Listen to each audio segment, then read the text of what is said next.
Welcome to another episode of Progress, Potential, and Possibilities, discussions with fascinating people designing a better tomorrow for all of us. I'm your host, Ira Pastor. Welcome everybody again to another episode of our show. Today bringing you another really fascinating guest who's helping to create a better tomorrow on many different fronts. Today we have the honor of being joined by Anna Farberov, who is General Manager at PepsiCo Labs, Global Venture and Innovation, where she focuses on investments and partnerships in the areas of artificial intelligence, machine learning, sustainability, value chain, data analytics for their group. And via their investments in the startup community, ultimately works with entrepreneurs to help co-develop products and services that will ultimately be very useful for PepsiCo, the American multinational food, snack, and beverage company. Prior to PepsiCo Labs, Anna spent 7 years at Procter & Gamble in both finance and business development roles, as well as 2 years as head of strategy and planning of Discount Investment Corp, which was Israel's leading holding company active in the field of real estate, telecom, tech, agriculture. As a leader of PepsiCo's engagements with these various cutting-edge technologies, investments, and startups, Anna's at the forefront of really planning PepsiCo for the future. And given her extensive experience in finance, business strategy, innovation, of course, consumer packaged goods, she brings a really invaluable perspective and insights to startups in the PepsiCo Labs system. She's fluent in 3 languages, a very active relationship builder, and works really well with the senior leaders inside Pepsi to create value for not just Pepsi, but obviously the partner startups. Anna has a bachelor's degree in philosophy and politics and economics from Hebrew University of Jerusalem, her MBA at Reichman University with a focus in finance. And we are glad to have her with us today. Anna Farberov, thank you so much for taking time to come on the show. Well, thank you for inviting me, Ira. And thanks to everybody listening. Yeah, it's great having you. You have a fascinating background and story, and I love, as we typically do, hand you the floor to start out for a little bit, just to talk a little bit more about yourself and your early journey and how you got, and not just your interest in economics and finance, of course, but a little bit of your journey in sort of the VC space and also your interest in consumer packaged goods to start off. I think that'd be a great way to get things going. Thank you. So what can I tell you that you don't already know, Ira? Thank you for giving me that amazing intro. I think you've covered most of my background. So you already know that I started in Procter & Gamble and I was focusing on finance back then. But I think what many do not know is that my journey into innovation started when I actually decided that I do not want to be a CFO, which was kind of a pivotal moment in my career that divided my life, right? My first half and then second half and then current until now. So maybe I'll start with that. I can go back into to give you the full context. So I need to go back to my days in P&G, and I started my career in Procter. I was very kind of young, curious, very energetic, very ambitious, young analyst. And those years are what I would like to call a very practical business school, right? It gave me a lot of experience that was very much hands-on across different aspects of the consumer goods consumer goods industry and business in general, right? Everything you learn in business school, I got the opportunity to actually try and execute by myself, right? So to build long-term strategy for some of the best consumer brands, but also execute it and track the impact. I was, working on analyzing the different aspects and elements of the industry, from consumer, go-to-market, competition, supply chain, and sourcing. So really end-to-end of the product value chain, I would call. Then, launching of completely new products, analyzing who's your shopper, how do you segment that versus competition, how do you deploy that, how do you do marketing, how do you even decide how the product will look in the store. So really, really fascinating, right? I managed a very complex global supply chain with dozens of manufacturing facilities. And I think the reason I've touched those elements is two reasons, actually, not one. But I think why this was important to me. One is that, again, this is when I've decided after those 7 years that I do not want to be a CFO, because my passion is actually in transforming and I guess disrupting the business. Mm-hmm. When you have that holistic view, you really know when things go wrong. And I think this is the second point, is that this is what I bring with me to the world of innovation. It gave me the critical experience across the company to know where we can influence and what are the areas that are ripe to be disrupted, right? And this is what I did today with startup technology at PepsiCo. Excellent. And it's really fascinating. You and I were talking offline a bit about this, because I come more from the pharma side of things. I had a little bit of sort of consumer healthcare product experience, and sort of in the financing world back in the day. I was financed by sort of traditional venture capitalists, and then also corporate VCs. And the corporate VCs always had a story. We were more than the VCs. We could bring you our corporate infrastructure, and we could help you do deals and so forth. A lot of that never really happened. They were mainly just sort of like VCs, but they had the corporate name. But when I come to Pepsi Labs organization, I took a look at it. I'm sitting back and I'm looking at this because you have quite a bit more going on. You invest, but you also have this fascinating, so I call it an incubator, but I think it's a little more than that, where you really give these startups, these innovators that you work with, the ability to practice what they do in the Pepsi system. Talk a little bit about the background of how Pepsi Labs got set up, and a little bit of the structure, because it is quite unique. With pleasure. So I want to start off and say that I'm actually very proud to say that PepsiCo Labs changes the world, right? And I say that honestly, I honestly believe in that. And I think that we do that by solving some of the food industry biggest challenges, right? The food industry is, it influences all of us. Yep. There's a lot of challenges, and we as a company, as PepsiCo, want to be the leader and take responsibility and really influence the way we consume our food today. And I can give you a few examples just to bring that to life, right? We leverage cutting edge technology to save 50% of the water in our potato fields, which is massive. We reduce waste and water consumption reduction throughout our manufacturing lines. We bring advanced solutions to our fleet. PepsiCo owns one of the largest private fleets in the world. So we move the fleet into to EVs, we electrify the fleet, and by that we reduce CO2 emissions. So that's, I guess, the headline. And if I want to go deeper into how we do it and why we manage to have impact, right? Why are we successful in doing that? Is thanks to the model that we've developed. So we've created a model that is very much result oriented, and that's our approach. So we have the kind of applied innovation model versus the theoretical innovation model. And we have a very systematic approach that allows us to scale. And just to give you a sense, so we're scaling about 30 solutions. 30 companies are scaling across PepsiCo from the past 4 years that PepsiCo Labs exists. And we've generated hundreds of millions of dollars in impact, and billions of gallons of water saved in our manufacturing sites and in our fields. And I guess before I go into the solution, why we even do that, right? When we approached this, and we had all challenges that I'm sure you've heard from other guests, and that any person that works in a big company can relate to, right? We're a big company, we move slow. It takes a long time to do a pilot with a startup, right? We're fragmented, people work in silos. It's hard to get the right decision makers to the same table to actually take a decision, right? We're not used to taking decisions in big companies. Corporate processes are long. NDAs can take weeks and months, right? Every paper you get from a big company takes a long time. And I can give you more. That's just a few, right? We did not have access to the best solutions out there. We would just, know the one startup that happens to be at the conference that we visited, but we did not look systematically at the whole world of startups to make sure that we're working with the best solutions. And again, I can name 10 more, but I see you're smiling and nodding. I get it. Yeah, I'm with you. As any person in big companies, I mean, it's all the same. And to solve that for us, right, we've developed this model that allows us to have impact at scale. Because again, being so big and so complex, you need to solve for large scale. And the model sits on three fundamental pillars. One is our systematic approach to pilots.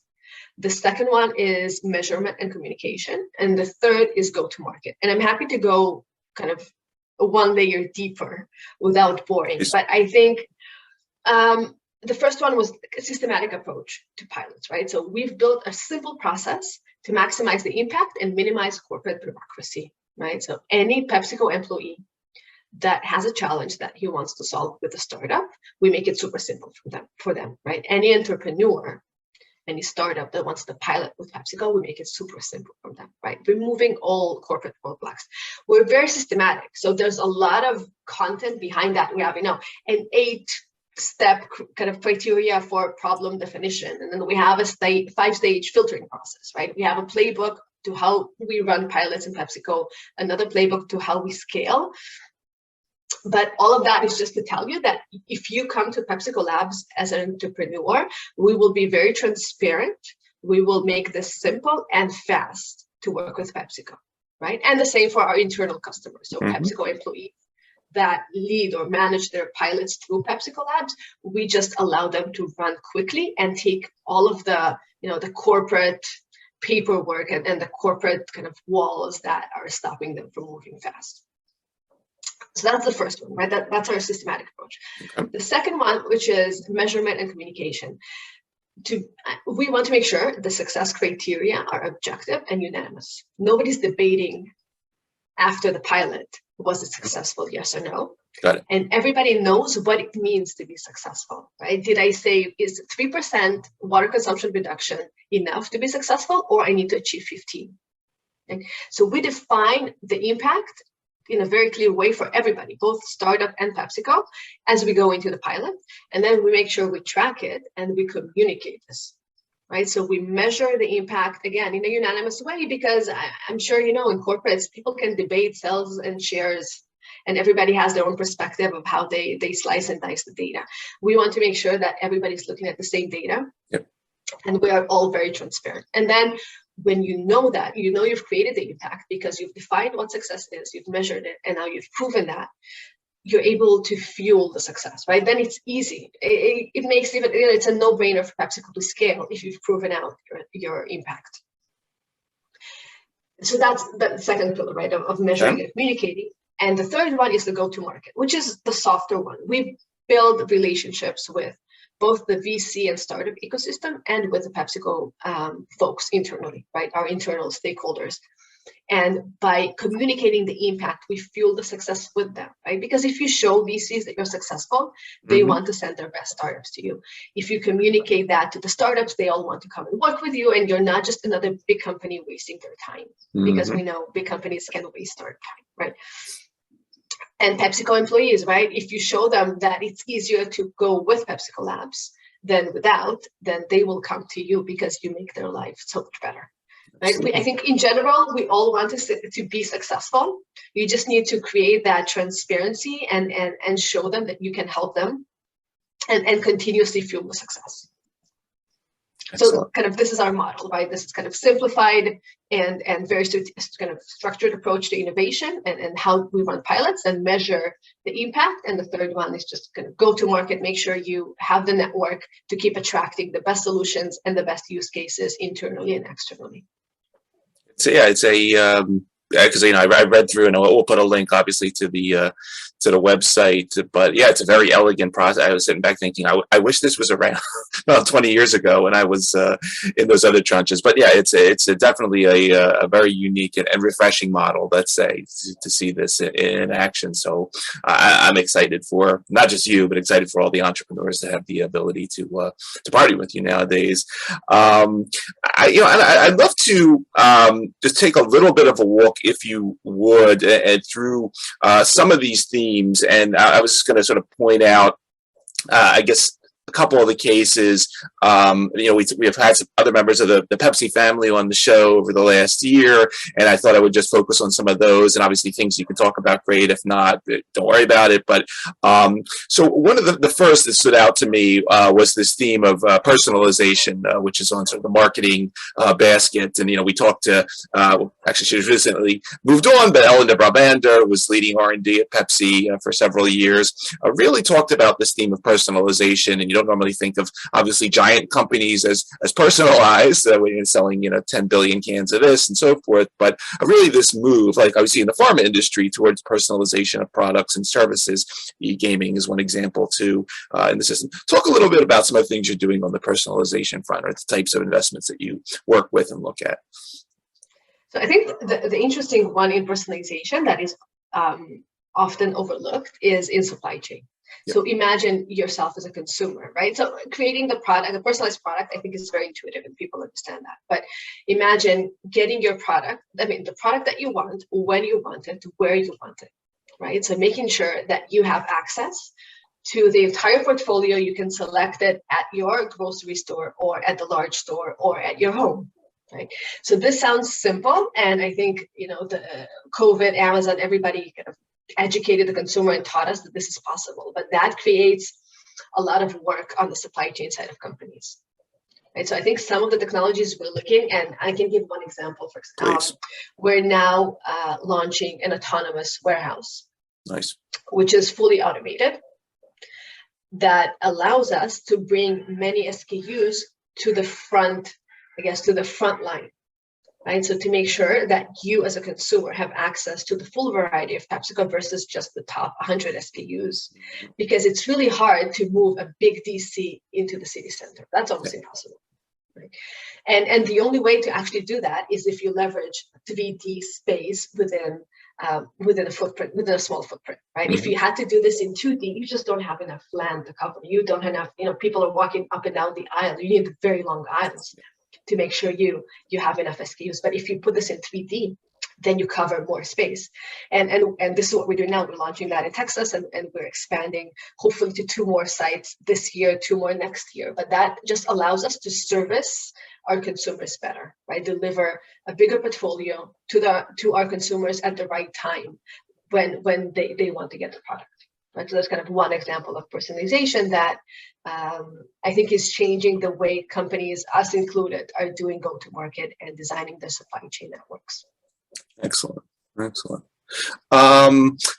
As I mentioned at the beginning, in your bio, you have responsibility for not just data and analytics, but also machine learning, artificial intelligence technologies, and these are themes that are extremely hot across all industries. We've been talking about these tools on many fronts. We had from your marketing group, Stefan Gans on the show a few months ago, talking about, once again, just the sheer amount of data that a company like Pepsi generates and has generated over the years. And how to, once again, these tools, their main use, obviously, they're not going to overtake us in the future, but they are going to help us and really look at those trends in the vast amount of data to pull out those nuggets that are going to be useful for future business. Talk a little bit about what you look at in terms of the data and sort of the artificial intelligence types of partnerships that you're doing.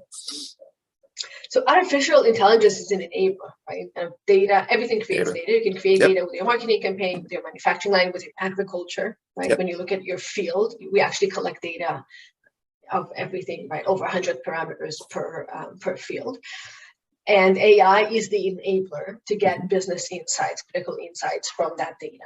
So it's really more about what is the business question? What are you trying to solve? And data and AI would be an enabler. Right. Again, an example would be more on the manufacturing side. We collect data from everything happening on our manufacturing line, right? From slicing the potatoes, peeling the potatoes, washing the potatoes, and frying them, and just all the way down to creating the perfect potato chip. Now we use that data. And the water, specifically the water that goes throughout the process, and with a company called Fluent that applies AI to analyze the data coming from the manufacturing line, it is able to give us predictions about water consumption and give us optimal usage of water. So we can influence the pressure of water that we use, and by that reduce the water we consume without influencing the quality of the product. So this is, very much AI driven, right? It takes a lot of data. Yep. And there's a lot of data. I mean, when you think of our scale and the volume of data that comes from a manufacturing line, that's huge.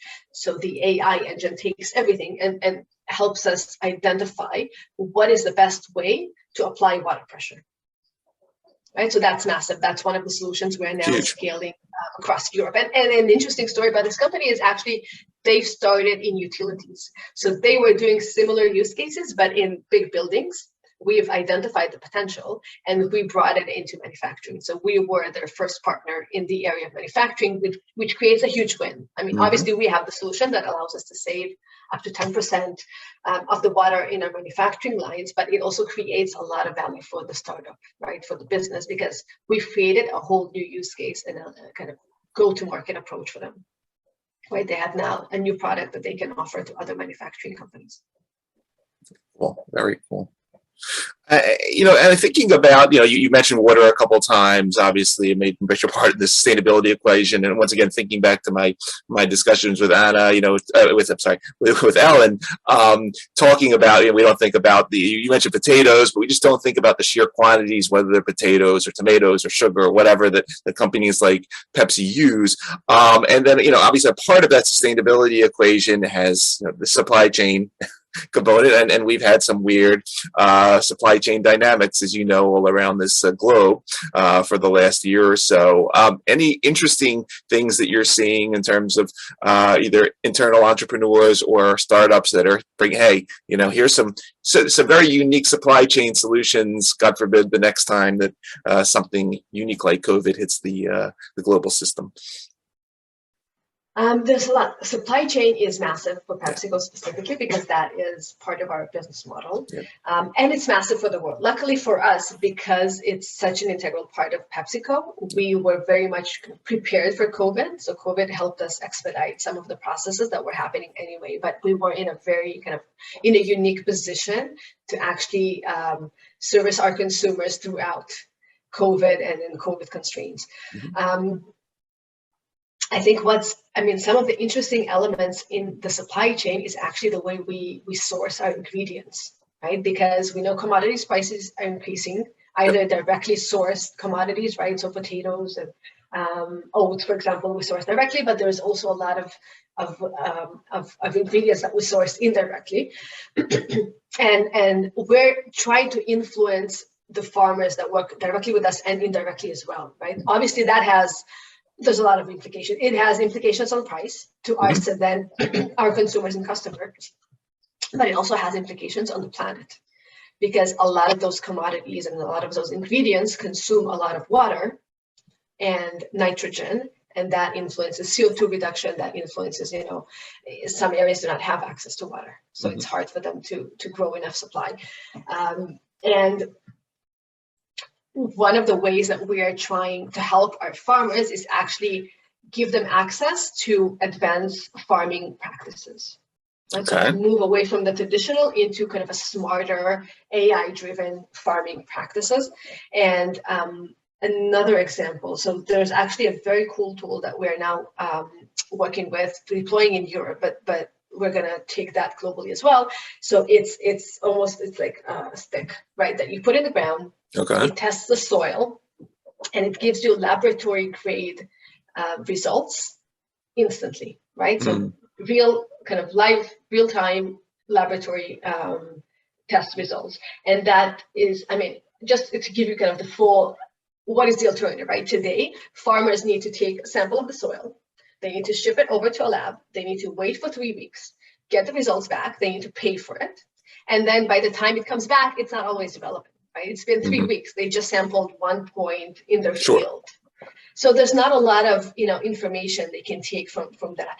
But if you do this live on the spot and you see how much nitrogen you need to apply, and if you can do that in multiple places throughout your field, then you can actually influence the amount of nitrogen that goes into the ground. And what we see in tests is that farmers are able to reduce their nitrogen application by half.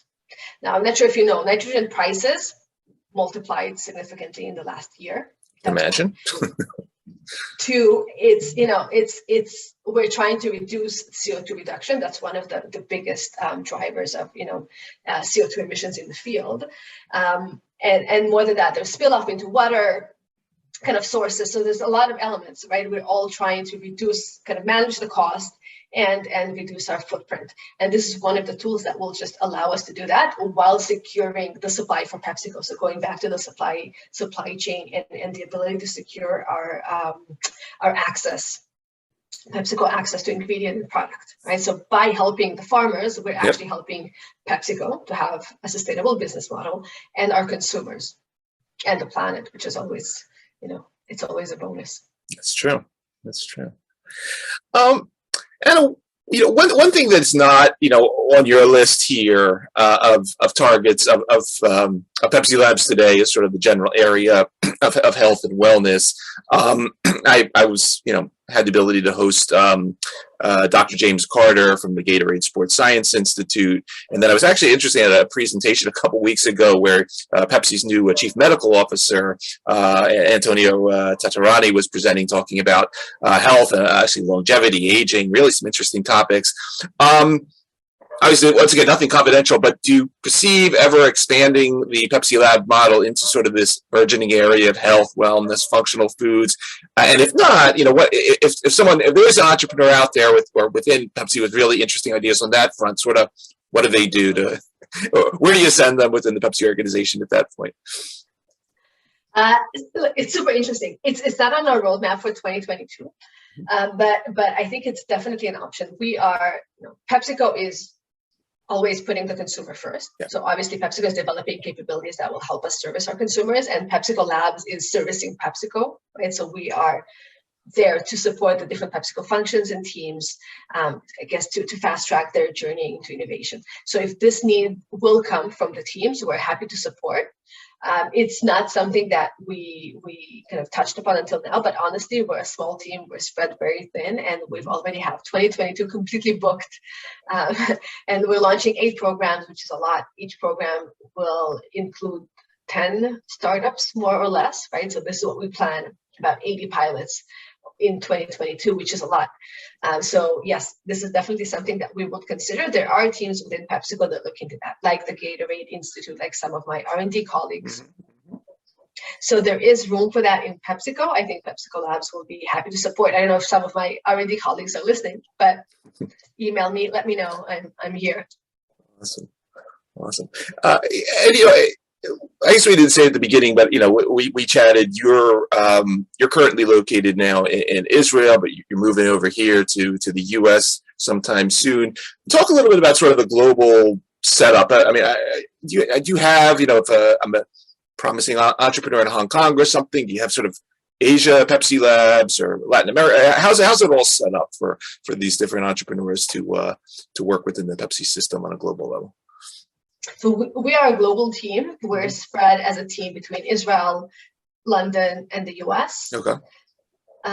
But each of us covers different areas, and we really we're kind of partnering with the different PepsiCo teams globally. Right? So some of my pilots will be with our Asia team, right? It could be India, Vietnam, or some of the other countries, and some are Europe focused and some are US focused. So really, I think today, look at us, we're talking across 7 hours.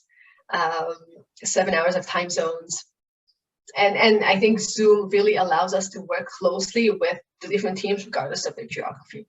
And we're hiring people, we're expanding the team, and really it's about the right person. It's less about where they're located, and that's one of the things that COVID taught us, for better or worse. And that that leads perfectly into my next question.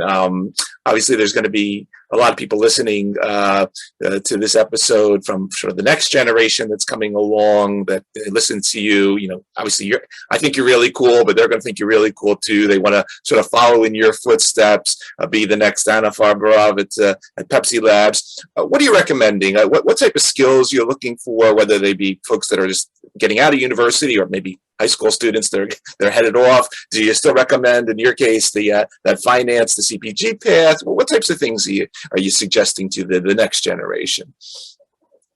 I think what helped me a lot, the first thing that helped me a lot is really the, surrounded experience, right? So it's the multidiscipline approach, and really trying a lot of things, because that gives you the combined experience that is very critical when you need to see higher level kind of strategic opportunities and an ability to move and navigate in a large organization. Kind of, I was always curious. I was, asking a lot of questions, listening, talking to people. I think that's always a very good way to learn from others, right? You can never do everything, right? But if you work with others, then some of that rubs off, right? The second thing is that I always try to look for patterns and analyze, because by modeling something, it gives you an easier access and ability to scale, right? That will help you move from having a small impact or one successful project to something that you can replicate and scale, right? And have a bigger impact.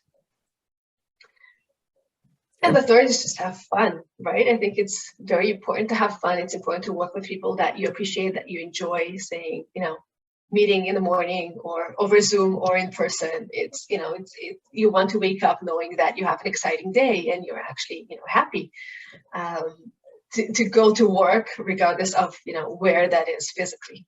I think it's very important. Absolutely. And I was very fortunate to work with amazing teams, right? People that I could learn from, I could partner with. And it's one of the key things, right? People and relationships are critical. Absolutely. And a last question, just 2022, obviously doing the big move, but other things, other topics, places that people can run into you. Hopefully, if we get out of the virtual world at some point, conferences you're going to be speaking at, and anything else hot for 2020 that you want to mention, please. I think I'm inviting everybody listening, and especially if you have a company that is relevant for PepsiCo, kind of to follow PepsiCo Labs in general. So we run, like I mentioned, in 2022, we will run 8 programs. We have kind of a very systematic approach. We run a new program. We kick off a new program roughly every month and a half. Nice. And we are putting out there all of the needs that, kind of the needs, the pain points that we're trying to address with that specific program. For example, the next one will be fleet. So our very large fleet vehicle kind of, and so I assume that a month and a half from now, we will post on LinkedIn, on the PepsiCo Labs website, the list of needs. So please feel free to kind of reach out if you have a company that addresses those needs. And again, the other topics will follow. We will have agro, we will have supply chain, we'll have marketing. So we're looking at multiple areas, and every time we try to be very voiceful about the needs. So really the best way is kind of to apply on our website or on LinkedIn. Me personally, so I plan to be on Shop Talk, if that, God forbid. The last time I was planned to speak there, the conference got canceled. So I hope this will not happen again. And then if you're, in Israel, in Tel Aviv for the next few months, and then after that in the West Coast, in the LA area, then I'm always happy to meet new people. Awesome. And we will put all those links into the bio of the show so people can obviously find you. And it's really refreshing listening to your story, Anna, and thinking about sort of you merging these two worlds of sort of innovation and sort of the CPG global ecosystem. It's really fascinating what you put together, what you're doing, and really rooting you on in 2022 and beyond in this whole process. Once again, for everybody that is going to be listening to this episode across the podcast networks or watching on the YouTube channel, you've been listening to Anna Farberov, General Manager, Global Venture and Innovation at Pepsi Labs. And I want to thank you for taking the time out of your quite busy schedule to talk to us. Obviously, thank you for everything you're doing there. And as we like to say on our show, thank you for helping to create a better tomorrow and a better world through what you're doing. Really fascinating story.